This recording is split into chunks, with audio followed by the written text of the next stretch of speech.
तो कहानी की शुरुआत होती है साल 1989 से। इस साल में ताइवानी सोसाइटी बहुत ही तेजी से बदल रही थी। टाई नाम का एक आदमी सिंगल फादर था, जिसका 11 साल का जे नाम का एक बेटा था और वो एक रेस्टोरेंट में काम किया करता था। और ये दोनों बाप बेटे एक भाड़े के मकान में रहा करते थे। एक रात की बात है, टाई के घर पे रेंट लेने के लिए मिस लिन आती है। दरअसल मिस लिन अपने लैंडलॉर्ड के लिए उनके सारे रेंटर से रेंट वसूलने का काम किया करती थी। वो दिखने में काफी प्यारी थी, इसलिए जय उन्हें मिस्टर प्रिटी कहा करता था। वही मिस लिन के हाव भाव देखकर समझ जाता है कि वो जे के डैड टाई के लिए अपने दिल में सॉफ्ट कॉर्नर रखती है। वो रेंट तो लेती है, मगर हर महीने जय के लिए कुछ खाने को भी लेकर आती है। आज वो टाई को बताती है कि नीचे के किराएदारों ने अपना खुद का घर खरीद लिया है, इसलिए लीज खत्म होते ही वो न्यू ईयर में यहाँ से जाने वाले हैं। आपकी भी लीज खत्म होने वाली है, तो क्या आप सेकंड फ्लोर के बजाय फर्स्ट फ्लोर पे रहना चाहोगे? आपने एक बार बताया था कि आपकी लेट वाइफ का सपना था कि आप एक हेयर सैलून खोले, तो वो कहता है कि हाँ, मैं इसकी तैयारी कर रहा हूँ। लिन के वहाँ से जाने के बाद टाई जे को शावर लेकर आने को कहता है और खुद जे के लिए एक कोट सिलने के लिए बैठ जाता है। फिर जब जय शावर लेकर आता है तो टाई उसे कोट पहनाकर फिटिंग चेक करता है, लेकिन उसने अभी स्लिप रेडी नहीं की थी, तो स्लिप की नापी लेते हुए अपने बेटे से कहता है कि हेयर सैलून खोलने के लिए हमारी सेविंग काफी नहीं है बेटा, अभी हमें कम से कम 3 साल और सेविंग करनी होगी, तब जाकर हम एक हेयर सैलून खोल पाएंगे। ये सुनते ही जय सपना देखने लगता है कि 3 सालों के बाद हमारा खुद का हेयर सैलून होगा। अब सीन अगली सुबह शिफ्ट होती है, जहाँ टाई जे को टिफिन पैक करके स्कूल भेज देता है और फिर खुद घर पे डमी हेयर कट में हेयर कटिंग की प्रैक्टिस करने लगता है। फिर जब उसके ड्यूटी पे जाने का टाइम होता है तो वो ड्यूटी पे चला जाता है। फिर स्कूल खत्म होने के बाद जय स्कूल से सीधा रेस्टोरेंट पे ही चला आता है। वो वहीं बैठकर अपना होमवर्क वगैरह कंप्लीट कर लेता है। तब तक में उसके डैड कस्टमर का ऑर्डर लेकर शेफ को जाकर बताते हैं और फिर खाना टेबल पर सर्व करते हैं। फिर रात में दोनों साथ में घर आते हैं और खाना वाना खाकर हेयर सैलून वाली गेम खेलते हैं, जिसमें जे अपने डैड के हेयर वॉश करने का नाटक करता है। फिर अगले दिन स्कूल के बाद हमेशा की तरह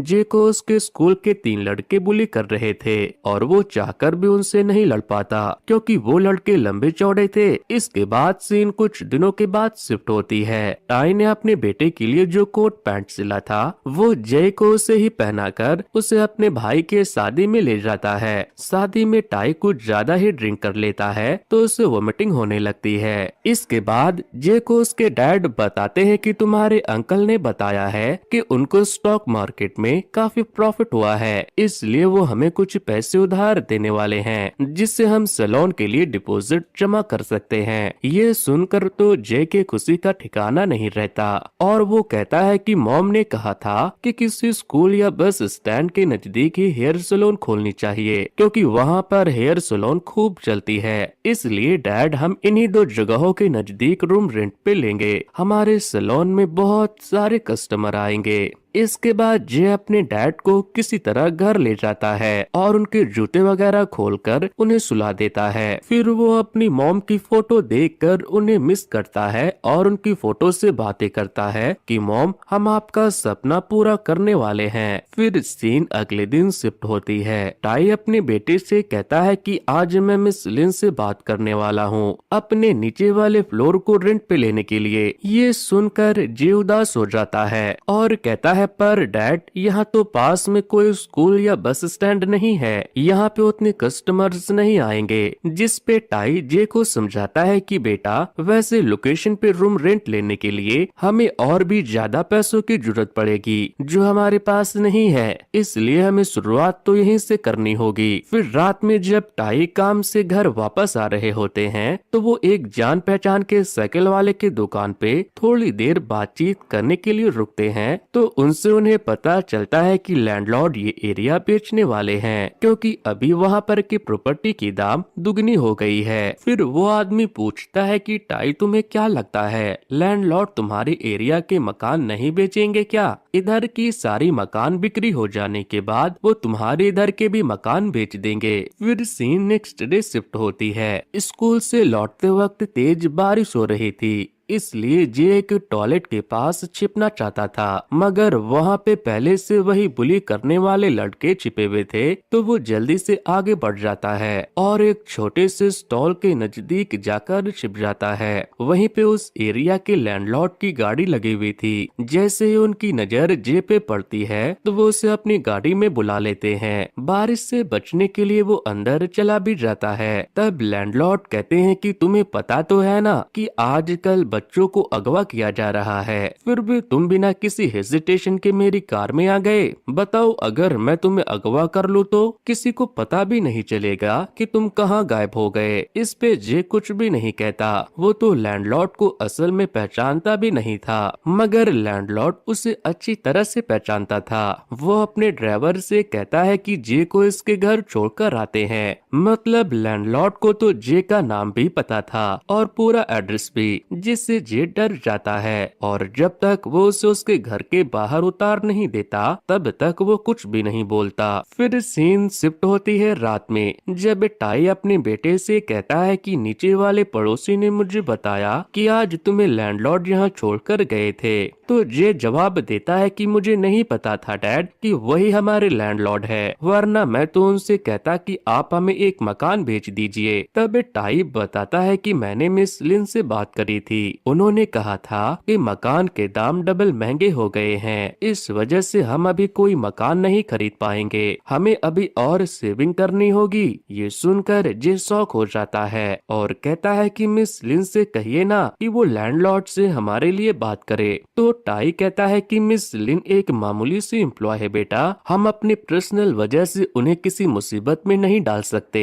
तब जे लैंडलॉर्ड का नाम पूछता है अपने डैड से और वो बताते हैं कि उनका नाम वैसे तो किम है, मगर सभी उन्हें ओल्ड फॉक्स कहकर बुलाते हैं क्योंकि वो एक लोमड़ी की तरह बहुत चालाक है। ये कहने के बाद टाई हमेशा की तरह ट्रम्पेट बजाने लग जाता है। फिर अगले शाम जब लैंडलॉर्ड मीटिंग के लिए रेस्टोरेंट में आते हैं तो टाई उन्हें थैंक यू कहता है जे को घर तक ड्रॉप करने के लिए। इस पे लैंडलॉर्ड कहते हैं कि वो बिना अम्ब्रेला के बारिश में भीग रहा था और यहाँ हमें पता चलता है कि ये रेस्टोरेंट भी लैंडलॉर्ड का ही है। वो बहुत सारे प्रॉपर्टी और बिजनेस को ओन करते हैं। घर आने पे टाई जे को एक पेस्ट्री देते हुए कहता है कि ये तुम्हारे लिए मिस प्रीति ने भिजवाया है, मगर आज पेस्ट्री से जे खुश नहीं होता और वो अपने डैड से कहता है कि आप भी बाकी लोगों की तरह स्टॉक क्यों नहीं खरीदते, आप अपने आसपास देखिए, सभी स्टॉक में इन्वेस्ट करके अमीर बन रहे हैं और हम है कि एक मकान तक नहीं खरीद पा रहे। ये सुनकर टाई चुप हो जाता है। वहीं अगले दिन स्कूल के बाद जे उसी चाय के स्टॉल के पास जाता है जहां उसे उस दिन लैंडलॉर्ड मिले थे। वो इस वक्त आज भी वहीं से चाय पीकर निकल रहे थे कि तभी जे उनके विंडो को नॉक करके खुलवाता है और कहता है कि मैं आपसे बिल्कुल नहीं डरता, मुझे पता है कि आप ओल्ड फॉक्स हो हमारे लैंडलॉर्ड। ये सुनकर लैंडलॉर्ड हंस पड़ते हैं और उसे फिर से अपनी कार में बैठा लेते हैं और हंसते हुए कहते हैं कि अच्छा, तो मैं ओल्ड फॉक्स हूँ और तुम मुझसे बिल्कुल नहीं डरते, तो फिर तुम उन बदमाश लड़कों से क्यों डरते हो? क्योंकि वो तुमसे ज्यादा ताकतवर है इसलिए? मेरी एक बात सुनो, अगर तुम ताकत में उनका मुकाबला नहीं कर सकते तो उनकी कोई कमजोरी ढूंढो। अच्छा चलो, मैं तुम्हारी मदद कर देता हूँ। मेरी फैक्ट्री में एक लेडी काम करती है जो एक्स्ट्रा पैसों के लिए किसी के साथ भी सो जाती है और उसे लगता है कि उसके इस काम के बारे में कोई नहीं जानता, मगर उसे सिक्योरिटी कैमरा के बारे में नहीं पता है। वो लेडी जो भी करे मुझे उससे कोई मतलब नहीं, मगर मुझे लगता है कि ये इन्फॉर्मेशन तुम्हारे काम आ सकती है क्योंकि उस लेडी का बेटा ही तुम्हें बुली करता है। इतने ही देर में जे का घर आ जाता है तो लैंडलॉर्ड उसे उतार देता है। गाड़ी से उतरने के थोड़ी देर बाद जे को याद आता है कि मुझे तो लैंडलॉर्ड से एक मकान बेचने के बारे में बात करना था। फिर वो गाड़ी के पीछे थोड़ी दूर तक दौड़ता भी है, मगर लैंडलॉर्ड उस पर ध्यान नहीं देते। इसके बाद तो जे देर रात तक पास के एक पार्क में बैठा रह जाता है। फिर जब काम से उसके डैड घर आते हैं तो उसे ढूंढते हुए पार्क में आते हैं तो देखते देखते हैं कि ठंड में बिना स्वेटर के वो बैठा हुआ है। तब टाई अपना स्वेटर खोलकर जे को पहना देता है और उससे कहता है कि ज्यादा कुछ नहीं बदला है, हमें बस 3 साल तक और सेविंग करनी होगी, फिर हम मकान खरीद लेंगे। फिर वो जे को घर ले आता है। जे चुपचाप सो जाता है और जे चुपचाप सो जाता है। टाई चेक करता है तो उसे पता चलता है कि जे को तेज बुखार है, इसलिए अगले दिन टाई कॉल करके जे के स्कूल में बता देता है कि जे को तेज फीवर है, इसलिए वो आज स्कूल नहीं आ पाएगा। फिर टाई अपने काम की जगह पे भी कॉल करके बताता है कि मेरे बेटे को तेज फीवर है, इसलिए आज मैं काम पे नहीं आ पाऊंगा। फिर टाई दिन भर घर पे ही रहकर जे की देखभाल करता है, जिसके बाद जे तो ठीक हो जाता है मगर वो खुद बीमार हो जाता है। फिर अगली रात मिस लिन रेंट लेने के लिए आती है तो टाई जे को ड्रॉवर में से पैसे निकालकर मिस लिन को दे देने को कहता है। जब मिस लिन टाई को नहीं देखती तो पूछती है कि तुम घर पे अकेले हो क्या? तब जाकर जे उन्हें बताता है कि नहीं, मेरे डैड दूसरे रूम में सोए हुए हैं, उनकी तबीयत सही नहीं है। ये सुनकर लिन जल्दी से अंदर आती है और टाई का फीवर चेक करती है।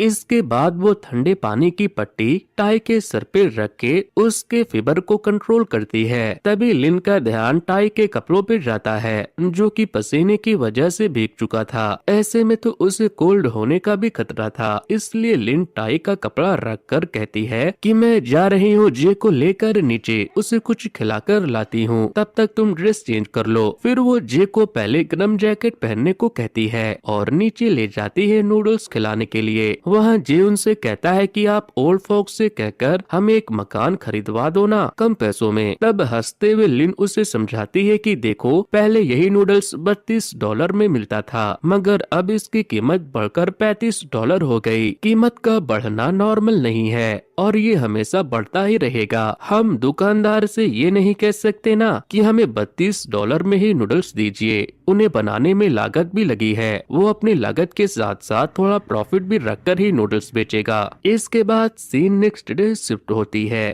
आज भी मिस लिन टाई को देखने के लिए आती है और देखती है कि टाई को तो आज भी फीवर है, इसीलिए आज वो घर पर ही टाई और जे के लिए कुछ खाने को बनाकर खिला देती है। जे की तबीयत अब पूरी तरह से ठीक हो चुकी थी, इसीलिए वो उसे स्कूल पहुंचा देती है और फिर स्कूल की छुट्टी होने पे उसे अपनी कार से पिक भी कर लेती है और कहती है कि मुझे थोड़ा काम है, इसलिए पहले हम आज लैंडलॉर्ड के घर जाएंगे, उसके बाद मैं तुम्हें तुम्हारे घर पे छोड़ दूंगी। रास्ते में जे मिस लिन की कार नोटिस करता है और कहता है कि आपकी कार तो बहुत मस्त है। तब लिन बताती है कि ये मेरी कार नहीं है, बल्कि लैंडलॉर्ड ने मुझे यूज करने को दे रखा है, मैं तो ये कार अफोर्ड भी नहीं कर सकती। इसके बाद जब ये दोनों लैंडलॉर्ड के घर पहुँचते हैं तो लैंडलॉर्ड का आलीशान सा घर देखकर जे हैरान हो जाता है। लैंडलॉर्ड से मिलने पे आज वो खुद को नहीं रोकता और उनसे अपने दिल की बात कह देता है कि मेरे डैड एक मकान खरीदना चाहते हैं, कि क्या आप अपना एक मकान कम दाम में उन्हें बेच सकते हो?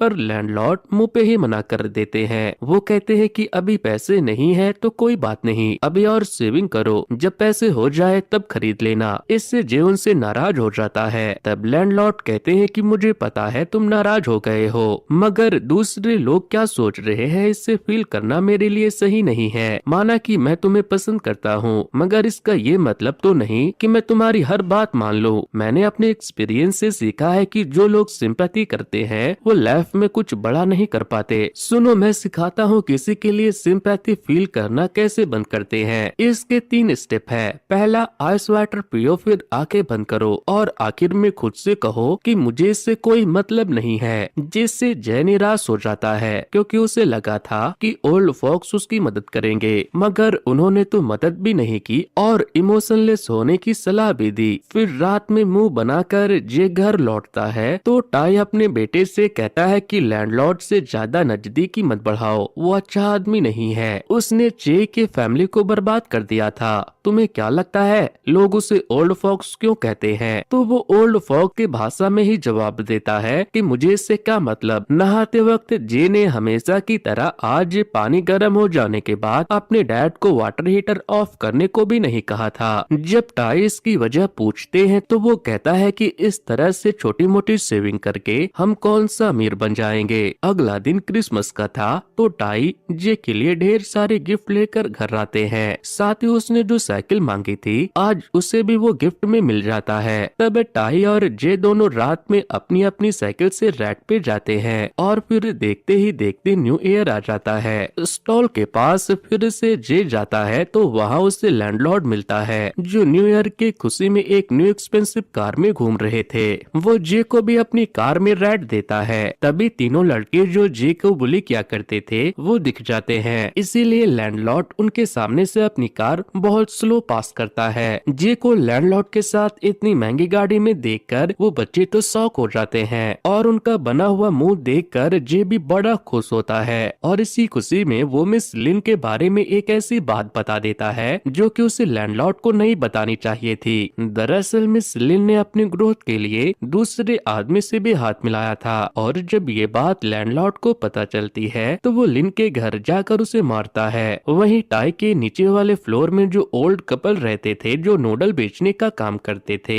वो न्यू ईयर में नया घर खरीदने वाले थे, मगर कुछ दिनों पहले ही उस बूढ़े ने लालच में आकर अपनी सारी सेविंग को स्टॉक में लगा दिया था और आज स्टॉक मार्केट क्रैश हो गया था जिससे कि उसका सारा पैसा ही डूब गया था। इसलिए वो बूढ़ा आदमी खुद की जान ले लेता है और उसके पीछे उसकी बूढ़ी वाइफ छूट जाती है। वो बहुत रोती है। टाई को जब उनके बारे में पता चलता है तो उसे बहुत बुरा लगता है। फिर अगली रात मिस लिन टाई के घर आती है और उससे पूछती है कि तुमने लैंडलॉर्ड से क्या कहा मेरे बारे में। ये सुनकर तो जे डर जाता है क्योंकि टाई ने नहीं बल्कि जे ने कहा था लिन के बारे में लैंडलॉर्ड को। वहीं टाई लिन की चोट देखकर सारा माजरा जानना चाहता था। तब वो बताती है कि मैंने रेस्टोरेंट में एक मीटिंग की थी बिना लैंडलॉर्ड की जानकारी के, पर मैं जो कर रही हूँ वो उनके ही प्रॉफिट के लिए कर रही हूँ, मगर पता नहीं किसने मेरे खिलाफ उनकी कान भर दी और उन्होंने मुझ पे पहली बार हाथ उठाया। तब टाई कहने लगता है कि वो वैसे भी अच्छे इंसान नहीं है। तो लिन कहती है ऐसा नहीं है, उन्होंने ही मेरी जिंदगी संवारी। पहले मैं एक बार डांसर का काम किया करती थी। उन्होंने एक दिन मुझसे बात की और मेरा बर्थडे पूछा। जब उन्हें पता चला कि मेरा बर्थडे उनके बेटे के बर्थडे वाले दिन ही है तब से उन्होंने मुझे अपनी बेटी की तरह ट्रीट करना शुरू कर दिया और मैंने भी कभी उन्हें धोखा नहीं दिया। पता है लैंडलॉर्ड अपने इकलौते बेटे से बहुत प्यार करते थे मगर उनके बेटे को उनकी नियम कानून पसंद नहीं थी, इसलिए वो खुद के दम पे पढ़ाई करके डॉक्टर बना, मगर फिर किसी बीमारी की वजह से उसकी मौत हो गई। तब से लैंडलॉर्ड हर बच्चे में अपने बेटे को ढूंढने की कोशिश करते हैं। पता है मैं उनसे तुम्हारे मकान के बारे में बात भी करने वाली थी मगर अब तो वो गुस्सा हो गए हैं मुझसे, इसलिए मुझे नहीं लगता कि वो मेरी बात मानेंगे। अब ये सुनकर जे को अपनी गलती का एहसास होता है। आगे जे अपने डैड से कहता है कि नीचे वाले पड़ोसी की तो लीज खत्म हो गई है, अब उन्हें घर खाली करने को बोलिए और किसी तरह नीचे वाला मकान खरीद लीजिए। तब टाई बताते हैं कि उनके घर में कुछ ही दिन पहले मौत हुई है, वो अभी शोक में होंगे। तो जे कह देता है उससे हमें क्या, हमें अपने बारे में सोचना चाहिए। ये सुनकर टाई शॉक हो जाता है कि मेरा बेटा इतना निर्दयी कैसे हो सकता है। वो जे को कसकर एक चिमेट लगाता है जिससे जय उदास होकर अपने कमरे में चला जाता है। अब हमें अगले दिन का सीन दिखाया जाता है। जे स्टॉल के पास लैंडलॉर्ड के आने का इंतजार कर रहा था, तभी वहाँ से उसे बुली करने वाले लड़के गुजर रहे थे। वो उसे बुली करने की प्लानिंग ही कर रहे थे और जे खुद उनके पास जाता है और कहता है कि देखो मुझे नहीं पता तुम्हारा नाम क्या है या तुम कहाँ रहते हो, मगर तुमने मेरे फ्रेंड ओल्ड फॉक्स को देखा ही है। तुम्हारी मॉम उससे बहुत डरती है। मेरे फ्रेंड ने तुम्हारी मॉम के काले धंधे के बारे में भी मुझे सब बता दिया है। अगर तुम चाहते हो कि ये बात ना फैले तो मुझसे डर कर रहो। ये सुनकर वो तीनों बच्चे वहाँ से भाग खड़े होते हैं। इसके बाद जे लैंडलॉर्ड से मिलकर उसके सामने रोता गिड़गिड़ाता है और कहता है कि आप मेरे डैड की मदद क्यों नहीं कर रहे। तो जवाब ये मिलता है कि सबको अपनी मदद खुद ही करनी पड़ती है। तब जे पूछता है कि फिर आपने मेरी मदद क्यों की। तब लैंडलॉर्ड कहते हैं क्योंकि तुम में मुझे अपनी परछाई नजर आती है, तुम में इस गरीबी से निकलने की एक भूख है जो मुझे भी थी। फिर वो कहते हैं कि तुम्हें पता है मैंने पहली बार तुम्हारे डैड को कब नोटिस किया था, जब तुम्हारा जन्म हुआ था। उसी दिन मेरी मॉम की मौत हुई थी। जब मैं उनकी डेथ सर्टिफिकेट कलेक्ट करने हॉस्पिटल गया था, उसी लिफ्ट लिफ्ट में तुम्हारे मॉम और डैड तुम्हें गोद में लिए हुए खुशी के साथ इंटर किए थे, मगर जब तुम्हारे डैड ने नोटिस किया कि लिफ्ट में एक आदमी उदास है तो उन्होंने अपनी खुशी छिपा ली और तुम्हारी मॉम को भी हंसने से मना कर दिया। उसी दिन मुझे पता चल गया था कि तुम्हारे डैड बिल्कुल मेरी मॉम की तरह है, सच्चाई की मूरत। भले ही कोई उनका लाख बुरा कर जाए पर वो किसी का बुरा नहीं करने वाले।